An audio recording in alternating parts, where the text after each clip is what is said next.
a orar. Bendito Dios, te damos gracias en esta mañana por darnos la oportunidad de despertar, Señor, a un nuevo día, de empezar, Señor, en esta mañana con la bendición de estar en tu presencia, Señor, de aprender un poco más acerca de ti, Señor. Gracias por manifestarte a nosotros, Señor. Gracias por tu Espíritu Santo que está en medio nuestro, que nos guía, que nos renueva, nos fortalece, Señor. En esta mañana te rogamos que tú seas, Señor, guiando cada paso que demos.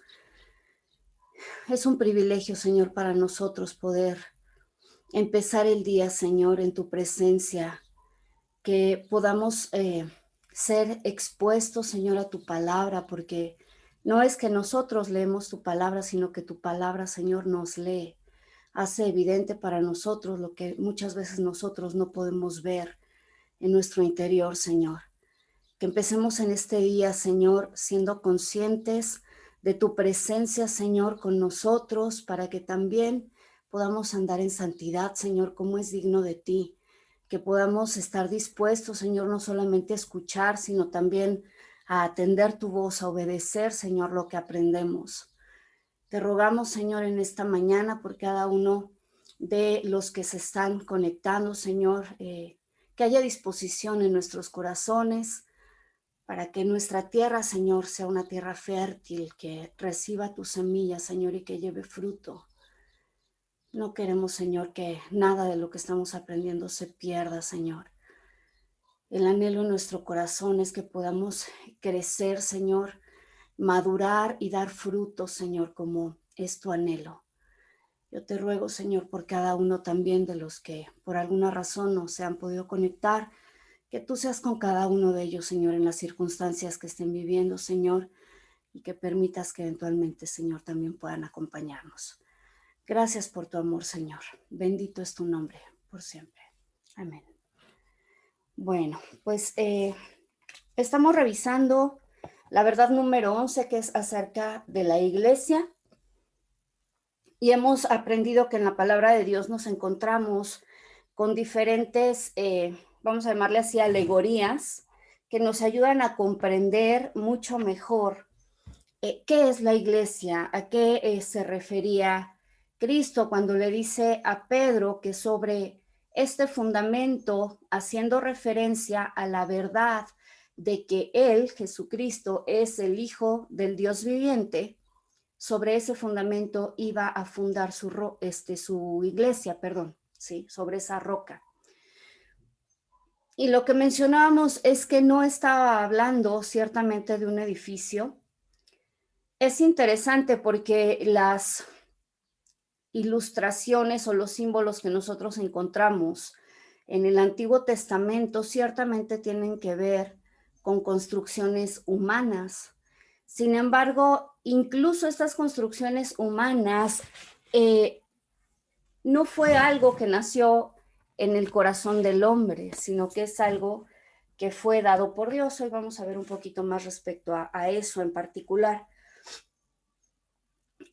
Sin embargo, el Señor, cuando habla acerca de la iglesia, ya está hablando, decíamos la palabra en griego que es eclesía, así como la palabra en hebreo que es kehilá, no se refieren propiamente a un edificio, sino que de lo que hablan es de una asamblea, de un grupo de personas, ¿sí? Que tienen, vamos a decirlo así, un objetivo en común. En ese sentido, pues lo que a nosotros nos reúne, digamos, aunque no estemos físicamente juntos, lo que mantiene unida a la iglesia del Señor es Dios mismo, es nuestra fe, es la esperanza de una vida eterna, ¿sí? En ese sentido, empezamos a hablar también acerca de que la iglesia es el pueblo de Dios, que Dios siempre tuvo en su corazón el anhelo de tener un pueblo que pudiera reflejar la vida en santidad, lo que era vivir bajo las leyes del gobierno de Dios. Y esto cómo se vería para que ese pueblo de Dios pudiera modelar al mundo el hecho de que existe una forma diferente de vida. y que dando a conocer esa forma superior de vivir, la gente que no conocía a Dios pudiera tener acceso, ¿sí? En ese sentido, hablábamos que la palabra de Dios dice que nosotros somos llamados a ser reyes y sacerdotes. Lo leímos también en el capítulo 19 de Éxodo con el pueblo de Israel, donde Dios, justamente al establecer un pacto con ellos, les dice: ustedes serán mi especial tesoro si guardan mi pacto, si guardan mis mandamientos. Y lo que Dios quería era una nación de sacerdotes que pudieran intermediar entre Dios y el mundo. Ahora, decíamos que dentro de ese plan eterno que Dios tiene, ciertamente el pueblo de Israel, al ser llamado, falla en esa misión. Y decíamos que la razón por la que falla es únicamente poner de manifiesto la condición del ser humano lejos de Dios y darnos cuenta que sin Dios, sin la obra redentora de Cristo, es imposible que nosotros pudiéramos cumplir bajo los estándares que Dios había dado, ¿sí? Por lo tanto, Cristo cumple una función que era absolutamente necesaria para que el ser humano pudiera vivir de acuerdo a ese plan que Dios tenía, ser reyes, ser sacerdotes y ser una nación santa. Y esa es ahora la función de la iglesia, ¿sí? Pero no únicamente la iglesia en términos de que ahora la iglesia viene a sustituir a Israel, sino que lo que leíamos en Efesios capítulo 2 es que la palabra de Dios dice que de ambos pueblos hizo uno, borrando la pared intermedia de separación, y que tanto judíos, ¿sí?, como ahora la iglesia, tenemos acceso al Padre por una única razón, que es la redención por medio de Cristo, ¿sí? Ese fue el inicio también de la predicación del evangelio entre el pueblo de Israel. Recordemos que los apóstoles eran judíos y ellos empezaron a predicar al pueblo judío, ¿sí? Entonces, gracias a Dios, en la actualidad existe un gran número de judíos que están reconociendo la obra salvífica de Cristo y están viniendo al Señor. Ese ha sido siempre su anhelo, que el ser humano pueda acercarse a Él, ¿sí? Después hablamos el día de ayer ampliamente acerca de este concepto de lo que quiere decir que la iglesia es la familia de Dios. Y veíamos cómo esta estructura de la familia no es un diseño humano, como vamos a ver que ninguno de los conceptos que utilizamos para hablar acerca de la iglesia, tomados de la palabra de Dios, no son diseños humanos, sino que son diseños provenientes de Dios. Y la familia, mencionábamos en ese sentido, tiene un papel fundamental. Es la célula más importante dentro de la sociedad. Pero también veíamos que en ese sentido, así como está siendo atacado todo diseño que Dios hizo, el diseño de la mujer, el diseño del varón, de esa misma manera también está ¿Qué siendo más me dijiste? atacado el diseño de la familia, ¿sí? Así es que nosotros, como iglesia, también tenemos que entender qué es lo que significa que somos familia de Dios. Decíamos que tristemente en muchas ocasiones la iglesia, en lugar de ser ese lugar donde se halle ayuda, socorro, misericordia, compasión, se ha convertido más que nada en un lugar de juicio, en un lugar de murmuraciones, de contiendas, de celos y una serie de cosas que no reflejan en absoluto el carácter de Cristo. Así es que comprender que nosotros somos la familia de Dios tiene el objetivo de que entendamos que dentro de una familia hay un amor genuino. Decíamos que es muy frecuente que el padre o la madre puedan estar dispuestos a dar la vida por sus hijos, por el amor tan grande que tienen por ellos. Es muy probable que entre hermanos estén dispuestos a ayudarse de tal manera que pongan las necesidades de la persona que lo está necesitando en un momento dado esa ayuda a las propias. Y eso es a lo que nosotros somos llamados como representantes, ¿sí? Como esa familia de Dios, a que nuestra vida realmente dé testimonio, ¿sí? Decíamos ciertamente a la gente de fuera, pero leíamos en Gálatas el día de ayer que dice que primeramente a los de la familia de la fe. Tenemos que estar dispuestos a hacer el bien unos a otros. Somos llamados a exhortar, pero exhortar en misericordia. Y sobre todo tenemos que aprender a manifestar el amor, preocupándonos por las necesidades de nuestros hermanos, ¿sí? Decíamos, no es suficiente y a veces como que caemos en los clichés, ¿no? Creemos que es suficiente decirle a alguien, pues que Dios te bendiga. Y la palabra de Dios nos exhorta a que no amemos, dice, de palabra únicamente, de lengua, sino de hecho y en verdad. Eso quiere decir que nos involucremos en las necesidades de otros. También hablamos como dentro de la familia o dentro, sí, propiamente de la familia, ¿sí? Es tan importante que podamos estar pendientes unos de otros. La palabra de Dios dice que nos gocemos con los que se gozan, pero que también lloremos con los que lloran.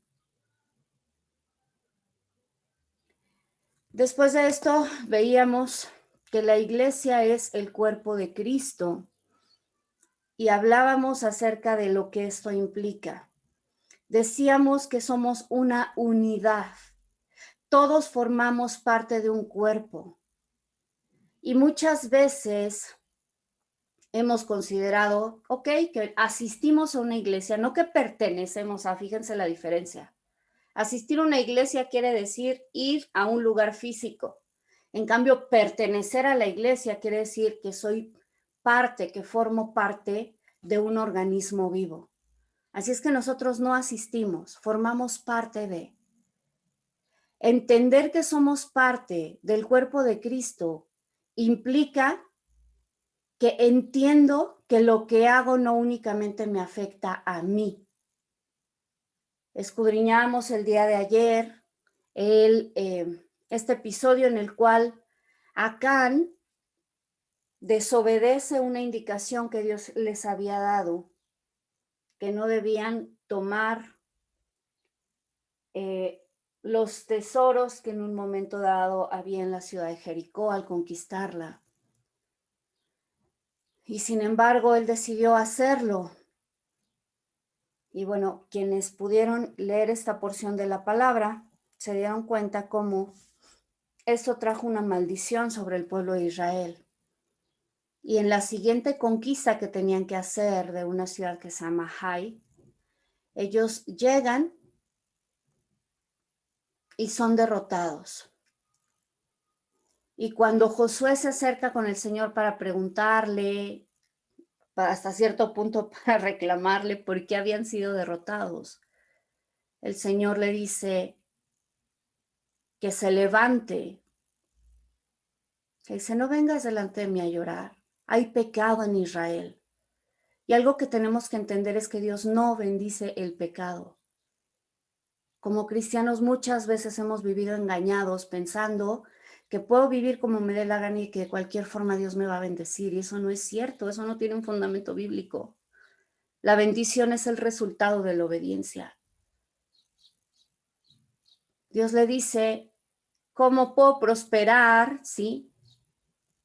Esta conquista en la que están ustedes actuando si en un momento dado permitieron el pecado en el pueblo. Fíjense que había sido solamente un hombre el que había pecado. Ahora la pregunta es, ¿soy diferente? Si somos parte todos del cuerpo de Cristo. No. Entonces debemos ser conscientes cómo la forma en que vivimos afecta al cuerpo de Cristo. ¿Cómo estoy colaborando para que mi iglesia local probablemente esté estancada o no pueda avanzar? Cada uno de nosotros somos responsables. La iglesia no es, vuelvo a repetir, el edificio. También hablábamos acerca de que en el cuerpo hay diferentes miembros, hay ojos, pies, manos, y que cada uno de nosotros recibe de parte del Espíritu Santo diferentes dones, diferentes ministerios. Y cada don o cada ministerio que nosotros recibimos del Espíritu Santo es para la edificación de la propia iglesia. ¿Sí? No es para nosotros mismos. Todo ello nos va a permitir crecer como cuerpo, desarrollarnos. ¿Ok? Vamos a entrar hoy a una nueva imagen acerca de la iglesia, que es el templo del Espíritu Santo. Ahora, respecto a esto, es bien interesante, vuelvo a repetir, y si recuerdan justamente la enseñanza de la transfiguración, donde hablábamos acerca de que hay una continuidad en la palabra de Dios. No podemos simplemente decir, ahora tomamos el Nuevo Testamento y hacemos a un lado el Antiguo Testamento, no, sino que tenemos que entender que el plan de Dios es un plan eterno, que Él nos entrega su palabra completa. ¿Quiénes somos nosotros para decir qué sí tomamos y qué quitamos? ¿O qué sí es para nosotros y qué no? Así es que este concepto del templo tiene su origen en un concepto previo que es el tabernáculo, ¿sí? Vamos a leer un poco acerca de lo que es el tabernáculo para que podamos también entender, ¿sí? ¿Qué tiene que ver esto con nosotros el día de hoy? Entonces les voy a pedir que me acompañen a Éxodo capítulo 25, que es donde tiene su origen.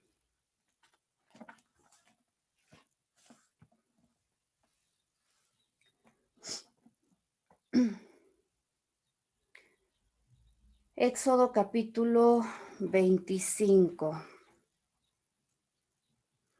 Vamos a leer desde el verso 1 hasta el verso 9, para empezar. Dice, y el Señor habló a Moisés diciendo, di a los hijos de Israel que recojan una ofrenda para mí. De todo varón generoso de corazón recogeréis una ofrenda para mí.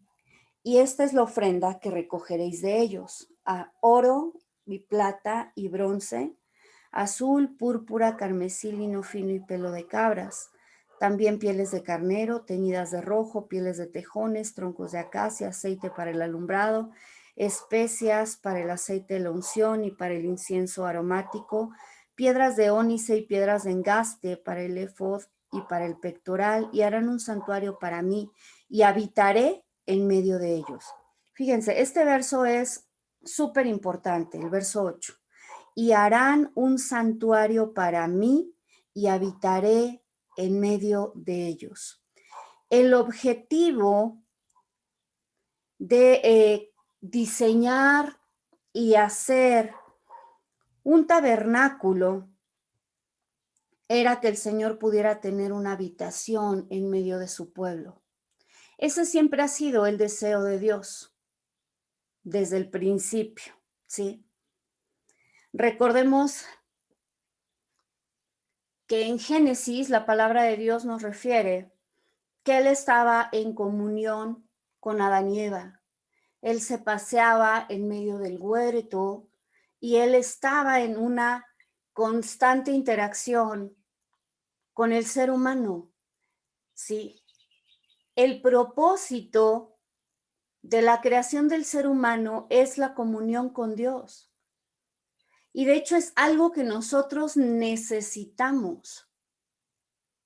Nosotros no podemos estar lejos de la presencia de Dios, mucho menos si hemos nacido de nuevo. Sin embargo, algo que entendimos previamente es que con el pecado esa comunión se interrumpió, se rompió. La razón es muy sencilla. Dios es santo y no puede estar en comunión con el pecado. Y esa condición de la santidad de Dios no ha cambiado. Por eso es que no tiene sentido pensar que si Dios antes no toleró el pecado, ahora sí lo va a tolerar en nuestra vida. Si nosotros estamos en pecado, entonces la comunión con Dios se afecta. Esa es una realidad que tenemos que entender. Por eso es que la palabra de Dios dice en Primera de Juan, capítulo 2, verso 1, ¿sí?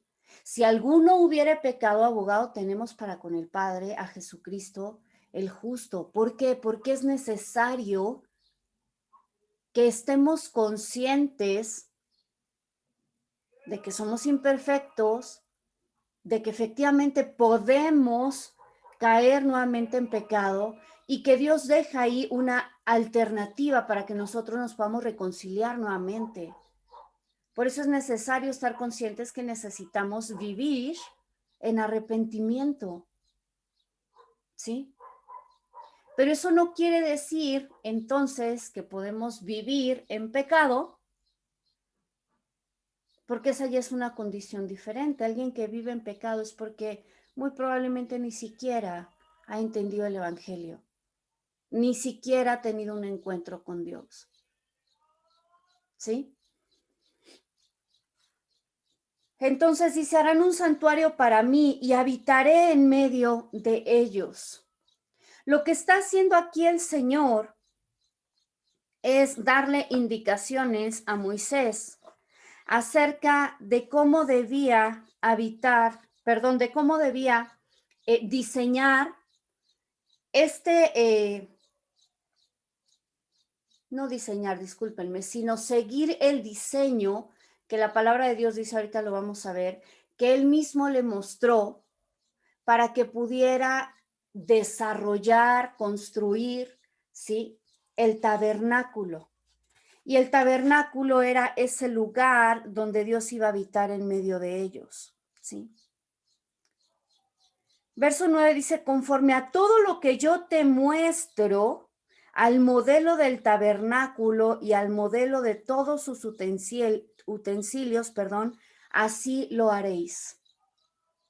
Si nos damos cuenta, en estos versículos podemos apreciar que el diseño original del tabernáculo no es un diseño humano, no es algo que Moisés decidió que iba a hacer, sino que fue Dios quien le dijo que lo hiciera de acuerdo al modelo que él le mostró. Y cuando habla acerca de este modelo del tabernáculo, se refiere a un modelo espiritual. Esto nosotros lo podemos ver en Hebreos, si quieren acompañarme,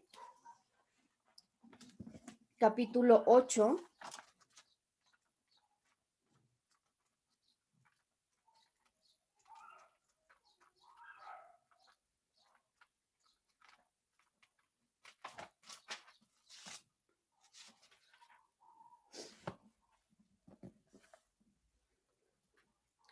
Vamos a leer vamos a leer desde el 1. Dice, ahora bien, el punto principal de lo que venimos diciendo es que tenemos tal sumo sacerdote que se sentó a la diestra del trono de la majestad en los cielos, hablando de Cristo, ministro de las cosas santas y del verdadero tabernáculo que erigió el Señor y no el hombre. El tabernáculo que estaba mandando Dios a Moisés que erigiera es el tabernáculo que se hizo por manos humanas. Sin embargo, la palabra de Dios nos dice aquí que hay un verdadero tabernáculo erigido por el Señor. ¿Cuál versículo fue? Es versículo 2, capítulo 8 de Hebreos. Gracias. No hay de qué. Vamos a seguir leyendo. Me voy a ir saltando, les invito, la verdad es que leer también Hebreos junto con Éxodo y Levítico es hermoso porque Hebreos es como todo el cumplimiento en Cristo de todas las profecías que hablan de tabernáculos, sacrificios, sacerdote, todas las cosas que se llevaban a cabo en la antigüedad. Nos damos cuenta que son símbolo de lo que Cristo vino a cumplir, pero tenemos un entendimiento mucho mejor de Hebreos, también en la medida que comprendemos Éxodo y Levítico. ¿De acuerdo? Me voy al verso 5, dice, los cuales son figura y sombra de las cosas celestiales, como le fue advertido a Moisés cuando estaba por terminar el tabernáculo, pues mira, le dice, haz todas las cosas según el modelo que te fue mostrado en el monte, que fue lo que leímos nosotros, ¿sí? Ahorita en el 25:9, pero que también viene en el verso 25:40 de Éxodo. El Señor le dice, mira, o sea, pon atención y haz conforme al modelo de ellos que te fue mostrado en el monte. ¿Qué quiere decir esto? Fíjense que aquí Moisés tuvo una visión espiritual, ¿sí? Acerca del tabernáculo celestial. Esto es hermoso porque nos damos cuenta, vuelvo a repetir, que las cosas que ocurren en la tierra, las cosas naturales que nosotros podemos ver, tienen un origen espiritual y ese origen precede a lo natural. Lo que hace el Señor es como de alguna manera hacer una maqueta en esta tierra de lo que en un momento dado podremos ver en el cielo. Y ahorita les voy a decir por qué menciono esto, que lo podremos ver en el cielo. Vamos a seguir leyendo también en el capítulo 9 de Hebreos, solamente algunos versos, me voy al 9:2. Dice, porque el tabernáculo fue preparado así. En la primera estancia, llamada lugar santo, estaba el candelabro, la mesa y los panes de la proposición. Tras el segundo velo estaba la parte del tabernáculo llamada lugar santísimo, que tenía un incensario de oro y el arca del pacto cubierta de oro por todas partes, en la que estaba una urna de oro que contenía el maná, la vara de Aarón que reverdeció y las tablas del pacto, y sobre ella los querubines de gloria que cubrían el propiciatorio, de las cuales cosas no es posible hablar ahora en detalle. Dispuestas así estas cosas, en la primera estancia ciertamente entraban continuamente los sacerdotes para cumplir los ritos, pero en la segunda, solo el sumo sacerdote una vez al año, no sin sangre, la cual ofrecía por sí mismo y por los pecados de ignorancia del pueblo, indicando con esto el Espíritu Santo que aún no estaba abierto el camino al lugar santísimo mientras estuviera en pie el primer tabernáculo. Fíjense qué bonito. Nos está hablando aquí acerca de este tabernáculo terrenal, cómo es que estaba dispuesto y cómo, y esto ya lo estaba explicando también en clases anteriores, ¿sí? Que al lugar santísimo, que era el lugar donde venía la presencia del Señor, únicamente podía entrar el sumo sacerdote una vez al año. Decíamos que esto ocurría en la fiesta de expiación, que era cuando él, antes de entrar, tenía que derramar sangre, sacrificar por él y por su familia, sí. Antes de poder entrar al lugar santísimo, tenía que estar plenamente seguro de que no había pecado en él, porque si había pecado en él al momento de entrar a la presencia del Señor, caía fulminado, ¿sí? Y esto de lo que nos habla es justamente de la santidad de Dios. Esa es una cualidad que Dios tiene. no es algo ajeno a Él. No es que Él dice, ay, vienes en pecado, entonces te voy a asesinar. No. Pero la santidad de Dios es algo que Él posee.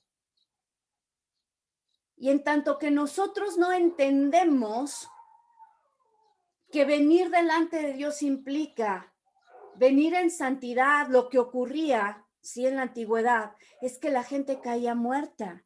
Recordemos en Isaías, cuando la presencia de Dios se manifiesta a él, estando él en el templo, dice la palabra de Dios, ¿sí?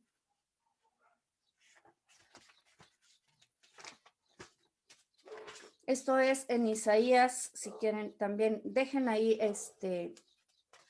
¿cómo se llama? Señalado. En Hebreos, ahorita regresamos, pero en Isaías 6,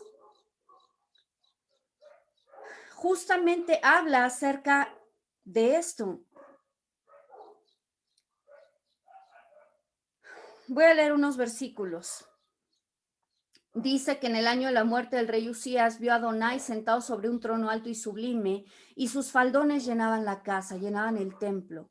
Por encima de él, dice, había serafines, y cada uno tenía 6 alas, con 2 cubrían sus rostros, con 2 cubrían sus pies, y con 2 alas se cernían o volaban. Dice, y alternándose clamaban, Santo, Santo, Santo, Adonai Sebaot, Jehová de los ejércitos, la tierra está llena de su gloria.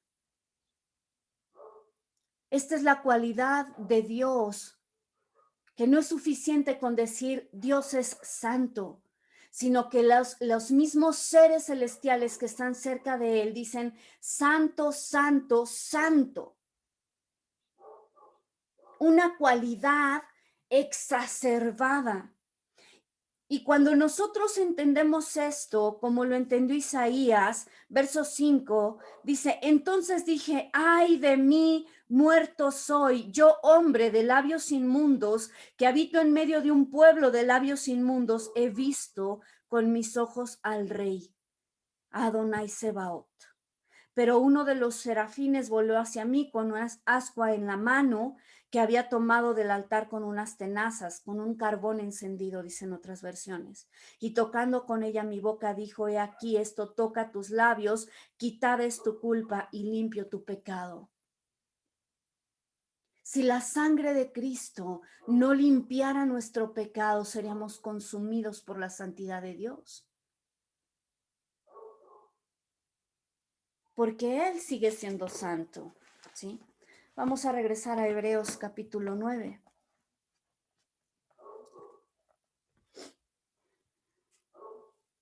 Voy a seguir en el verso 9, dice, lo cual es símbolo para el tiempo presente, según el cual se presentan ofrendas y sacrificios que no pueden perfeccionar con respecto a la conciencia al que ofrece ese servicio. Solo de viandas y bebidas y diversos géneros de abluciones, reglamentos carnales, impuestos hasta el tiempo de reformación. Pongan atención en el verso 11.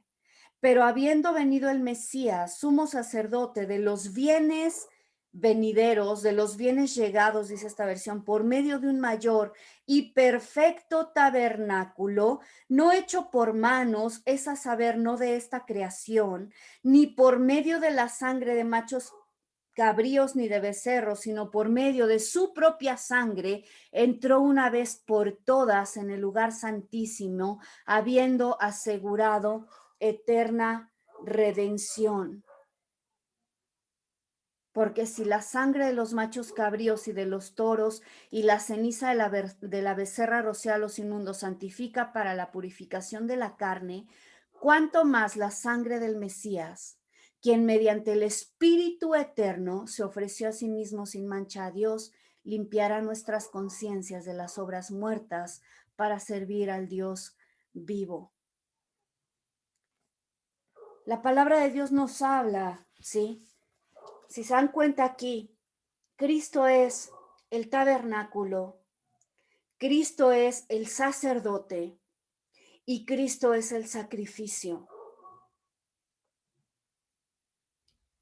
Por lo tanto, Cristo, dice la palabra de Dios en lo que acabamos de leer, entra una vez y para siempre al lugar santísimo con su misma sangre, ofreciendo un sacrificio, y abre el velo que impedía el acceso al lugar santísimo.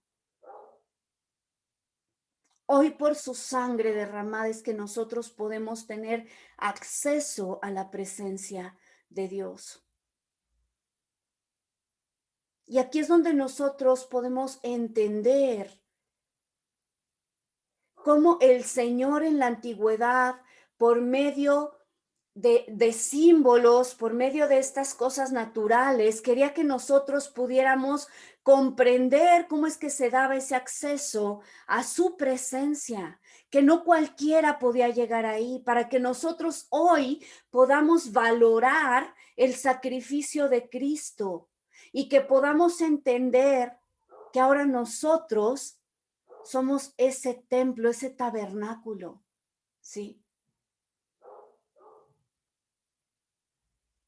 En el tiempo en el que el pueblo de Israel estuvo yendo en el desierto antes de llegar a la tierra prometida, esto lo hemos explicado también, ellos iban en tiendas, en Sukkot.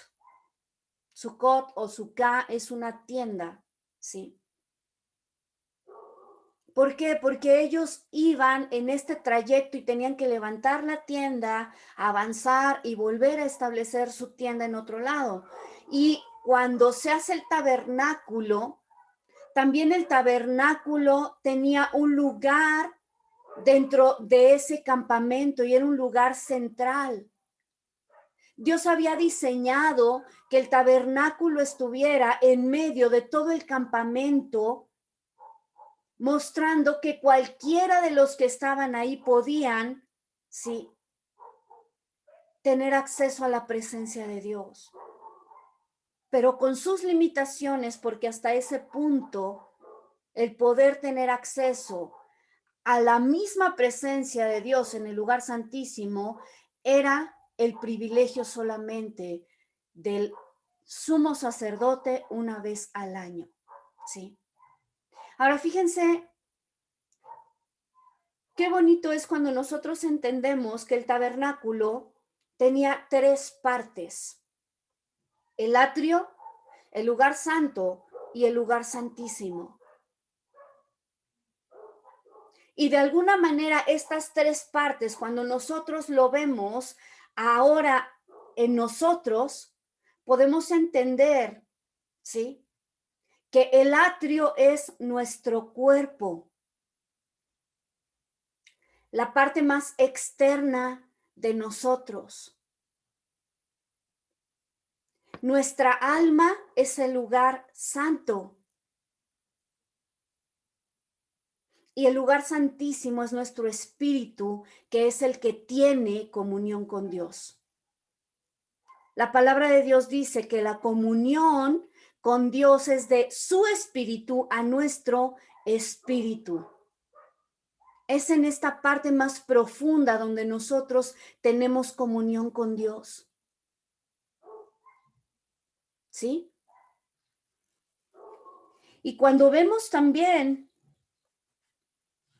las cosas que se encontraban dentro del tabernáculo,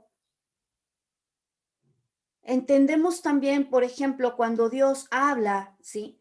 Recordemos que una de las cosas que había en el tabernáculo era el arca del pacto, que dice la palabra de Dios que estaba cubierta de oro por todas partes y que en ella se contenía el maná. Vimos clases anteriores que el maná es una representación de Cristo. La vara de Aarón que reverdeció, que también representa a Cristo, porque Cristo es quien da vida. Y por último, las tablas del pacto. Las tablas del pacto son estas tablas de piedra donde el dedo de Dios escribió los 10 mandamientos. Y la palabra de Dios dice también en Hebreos que llegaría el tiempo en el cual Dios pondría en el corazón de nosotros sus mandamientos. Las escribiría en la tabla, dice, de nuestro corazón. Esto lo vemos en Hebreos capítulo 10, verso 16, haciendo referencia, ¿sí?, a una promesa que Dios hizo en Jeremías capítulo 31, verso 33. Dice así: este es el pacto que haré con ellos después de aquellos días, dice el Señor. Pondré mis leyes en sus corazones y en sus mentes las escribiré. Añade: y ya nunca más me acordaré de sus pecados y de sus iniquidades. Porque donde hay remisión de estas cosas, dice, no hay más ofrenda por el pecado. Y aquí está hablando acerca de la remisión en Cristo Jesús. ¿Se dan cuenta cómo entender el tabernáculo en la antigüedad nos da una mejor perspectiva acerca de cómo nosotros ahora somos ese templo del Espíritu Santo? ¿Cómo somos ese tabernáculo?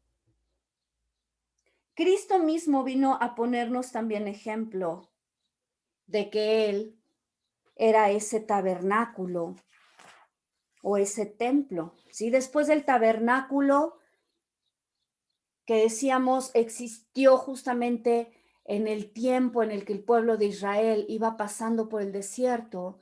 Después, cuando ellos ya se constituyeron como reino,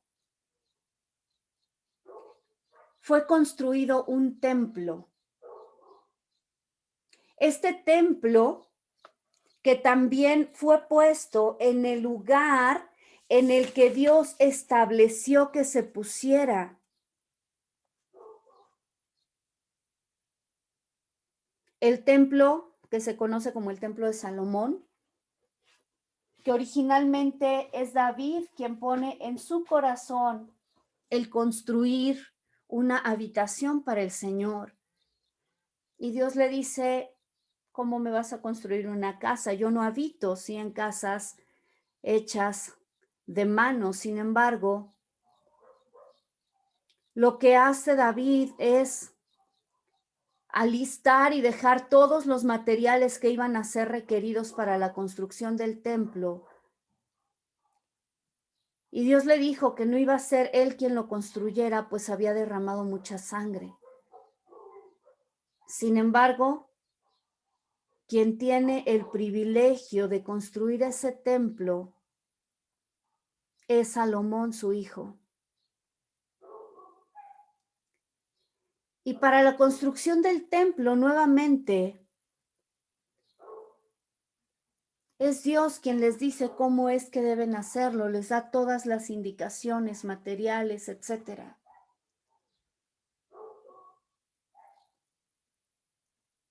Y les da una promesa de que ahí va a estar su presencia. Y que aun cuando ellos sean llevados a las naciones, como iba a ocurrir,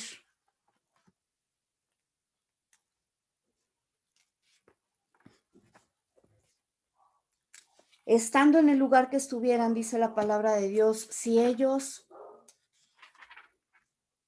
volteaban hacia Jerusalén y oraban, entonces el Señor iba a escuchar la voz de ellos.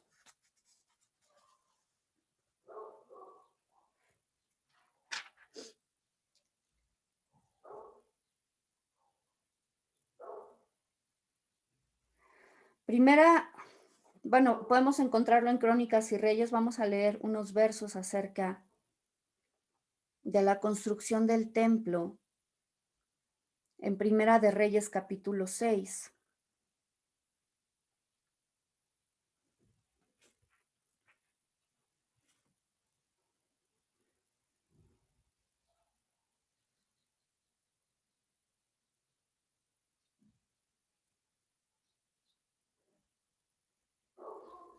En el verso 1 dice: en el año 480, después de la salida de los hijos de Israel de la tierra de Egipto, en el cuarto año del reinado de Salomón sobre Israel, en el mes de Sib, que es el mes segundo, aconteció que él comenzó a edificar la casa de Adonai. Viene una descripción acerca de cómo hizo esta construcción, las medidas, los materiales. Les invito a que lo lean, es muy interesante.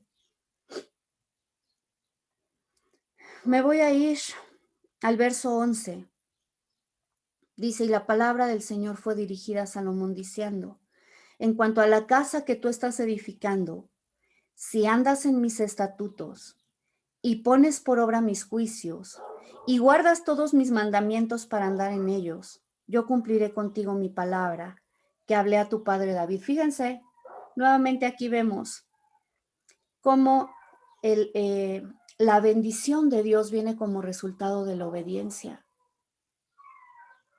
Le dice, si tú cumples con mis estatutos, si andas en mis juicios y guardas mis mandamientos, entonces yo voy a cumplir contigo la palabra que hablé a tu padre David.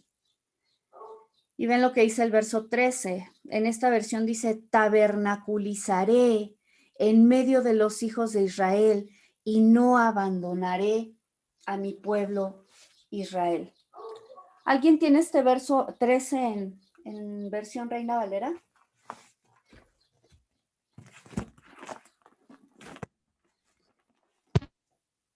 ¿Te lo pueda leer? Sí, está bien, hermana. Por favor. Dice, y habitaré en ella en medio de los hijos de Israel, y no dejaré a mi pueblo Israel. Gracias. Fíjense, la palabra habitaré, que se traduce hacia el español, aquí como tabernaculizaré. Esta palabra, ¿sí? Se está utilizando en hebreo una palabra que es mishkan, que es tabernáculo, justamente.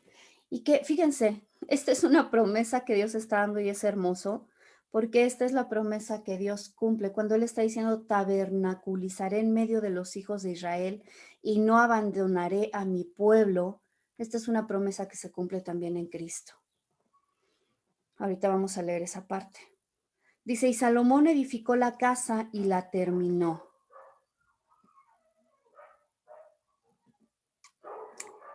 Me voy a ir un poquito más adelante.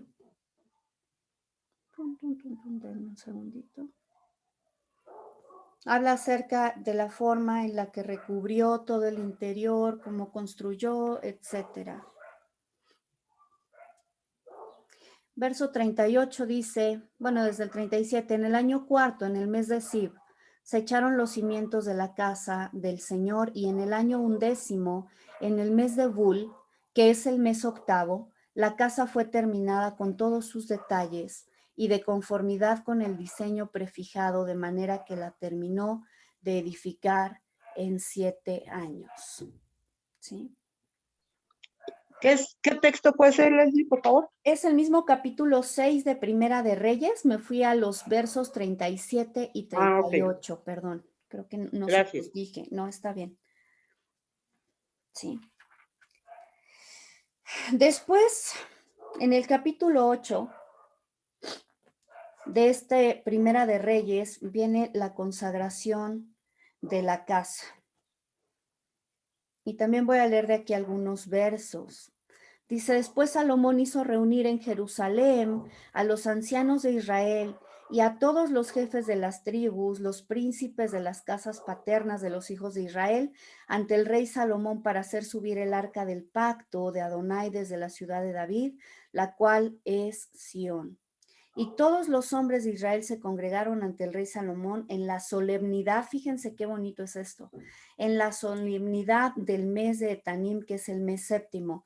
¿Saben en qué fecha fue que se consagró la casa o el templo de Dios?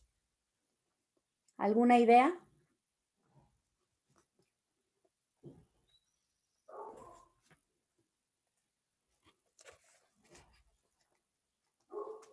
Para quienes ya más o menos conocen las fiestas bíblicas. Fíjense por eso qué importante es conocerlas, porque ahí va adquiriendo sentido todo.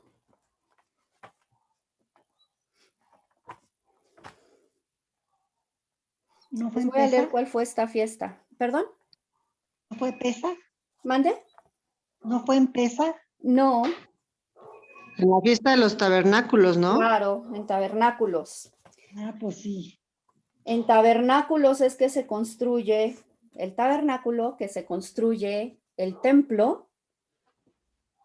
Vamos a leer, aquí dice, es el mes séptimo. La fiesta de tabernáculos lo podemos ver en Levítico 23, 23 al 36. No lo voy a leer todo. Si alguien gusta, léanlo. Pero fíjense lo que dice aquí. Voy a leer verso 23, 24. Habló el Señor a Moisés diciendo, habla a los hijos de Israel y diles, en el mes séptimo, el primero del mes será para vosotros solemne reposo, una conmemoración al son de trompetas y una santa convocación. Bueno, aquí está empezando con la fiesta de trompetas. Después viene la fiesta de expiación y me voy a ir, ¿sí?, hacia el final. En el verso 34 dice, habla a los hijos de Israel y diles, el día 15 de ese mes séptimo es la fiesta solemne de Sukkot, la fiesta de las cabañas o la fiesta de tabernáculos para Adonai durante 7 días.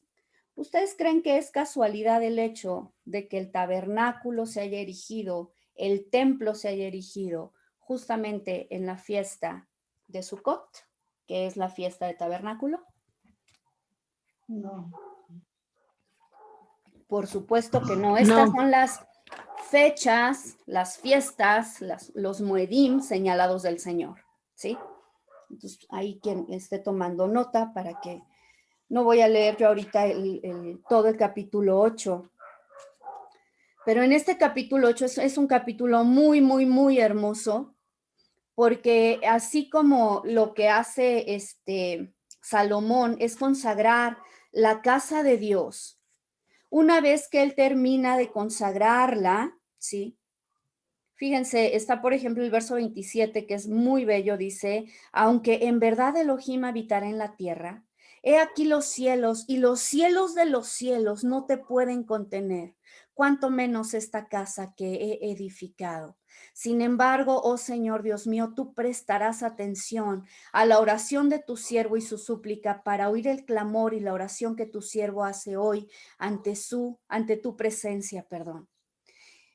Él está consagrando y lo que hace después el Señor es hablar y hacer una promesa, ¿sí?,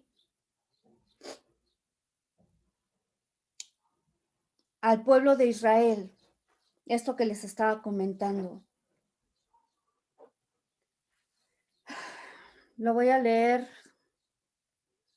Los invito de verdad a que lean este capítulo, es muy bello. Verso 46 dice, cuando pequen contra ti, porque no hay hombre que no peque, y tú, airado contra ellos, los entregues ante el enemigo. Fíjense, otra clave más acerca de qué es lo que permite que el enemigo nos ataque, ¿no? La desobediencia, el pecado. Y tú, airado contra ellos, los entregues ante el enemigo, de modo que sean llevados cautivos a la tierra del enemigo, sea lejos o cerca. Si en la tierra a donde vayan, donde hayan sido llevados, cautivos, ellos vuelven en sí y en la tierra de su cautiverio se vuelven y te suplican diciendo, hemos pecado, hemos hecho iniquidad, hemos actuado impíamente. Si en la tierra de sus enemigos a donde los hayas llevado cautivos, ellos se vuelven a ti con todo su corazón y con toda su alma y oran a ti en dirección a la tierra que diste a sus padres, hacia la ciudad que tú has elegido, Jerusalén, y hacia la casa que he edificado tu nombre, entonces escucha tú su oración y su súplica desde los cielos, el lugar de tu morada, y ampara su causa, y perdona a tu pueblo que ha pecado contra ti, y todas sus transgresiones que han cometido contra ti, y hazles objetos de misericordia ante quienes los llevaron cautivos para que se apiaden de ellos, por cuanto son tu pueblo y tu heredad que tú sacaste de Egipto, de en medio del horno de hierro. Estén pues tus ojos abiertos a la súplica de tu siervo y a la súplica de tu pueblo Israel, para escucharles en todo aquello que te invoquen, porque tú los separaste de entre todos los pueblos de la tierra para que fueran tu heredad, como hablaste por medio de tu siervo Moisés, cuando sacaste a nuestros padres de Egipto, oh Adonai, nuestro Dios. Bueno, para ir concluyendo, Leslie, porque tenemos que nos ese pasaje que acabas de leer, yo me perdí. ¿Cuál Es fue? Primera de Reyes capítulo 8, leí desde el 46 hasta el 53. Los invito a que lean todo el capítulo. Ok, gracias. No, ¿de qué? Cierro este capítulo únicamente leyendo el verso 66, que dice: al octavo día despidieron al pueblo, es decir, festejaron toda esta fiesta de Sucot, que son 7 días en la consagración del templo. Al octavo día despidió al pueblo y ellos bendijeron al rey y se fueron a sus tiendas. ¿Cuáles tiendas? Pues las Sucot que hicieron para esta fiesta, gozosos y alegres de corazón por todo el bien que Adonai había mostrado a su siervo David y a su pueblo Israel. Pero bueno, para cerrar, y la noticia más bonita, sí, es que también Juan, capítulo 1, verso 14, que ya he hecho mención previamente acerca de esto, dice este verso: y el Logos se hizo carne, el verbo se hizo carne, y tabernaculizó entre nosotros. Cristo mismo, ¿sí? ¿Se acuerdan que les dije que Dios le hizo una promesa a Salomón, aquí en Primera de Reyes capítulo 7, donde dijo: yo me tabernaculizaré, habitaré en medio de ustedes? Aquí está el cumplimiento de esa promesa. El Logo se hizo carne y tabernaculizó entre nosotros, y contemplamos su gloria, gloria como del unigénito del Padre, lleno de gracia y de verdad. Cristo mismo fue el primer tabernáculo, el primer templo, ¿sí? Hecho carne, no hecho de piedra, ¿sí? Ahora la pregunta: ¿en qué fecha nació Cristo? En septiembre. ¿Eh? En septiembre. ¿En qué fiesta? No En es, la fiesta de... Ay, en la de los tabernáculos, ¿no? claro, en Sucot, cuando era necesario que él naciera.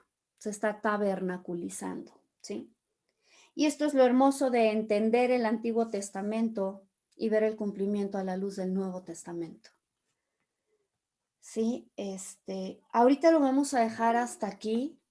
Es un tema, la verdad, muy amplio, muy hermoso. Retomamos el próximo lunes. No sé si hasta aquí alguien tenga alguna pregunta o algún comentario. ¿No? Vamos a orar. Bendito Dios, te damos Leslie, gracias. perdón. Sí. Perdón, es que te me traba el aparato y no puedo abrirlo muy pronto. Entonces nada más como para que me quede a mí más claro un ejemplo, digamos, nosotros, como tú dices, somos la iglesia y el lugar santo es el alma y entramos a él cuando estamos leyendo la palabra y memorizándola de cierta forma. Claro. Y el lugar santísimo entramos cuando ya estamos en oración y adoración a Dios. Así es. Gracias. Sí. Sí, en realidad no es que haya una separación, sino que en la medida que nosotros nos exponemos a la palabra de Dios, estamos en comunión con Dios, estamos en comunión en espíritu, alma y cuerpo. Uh-huh.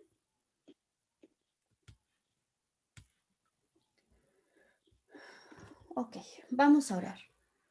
Dios bendito, te damos gracias en esta mañana por tu palabra, Señor, por tu presencia en medio de nosotros, Señor, por permitirnos entender, Señor, con cuánto amor es que tú has planeado, Señor, desde antes de la fundación del mundo, el rescatarnos, Señor, el recuperar esa comunión, Señor, que tú tenías con el ser humano cuando nos creaste. Señor, te damos gracias porque nos permites entender, Señor, que ahora nosotros somos ese templo, Señor, ese tabernáculo en el cual tú quieres habitar. Ayúdanos, Señor, a entender qué es lo que eso implica para nosotros en el día a día, Señor. Cómo es necesario que nosotros andemos, Señor, en obediencia, en santidad, siendo conscientes de que tu presencia, Señor, está en nosotros. No está ajena, no es que va y viene como ocurría, Señor, en la antigüedad, sino que tú habitas, Señor, en nosotros. Y en ese sentido, Señor, nosotros queremos ser dignos, Señor, de tu presencia. Te doy gracias por tu palabra, Señor. Bendigo tu nombre y te adoramos, Señor, en esta mañana por todo lo que hemos recibido de ti. En el bendito nombre de Cristo Jesús. Amén.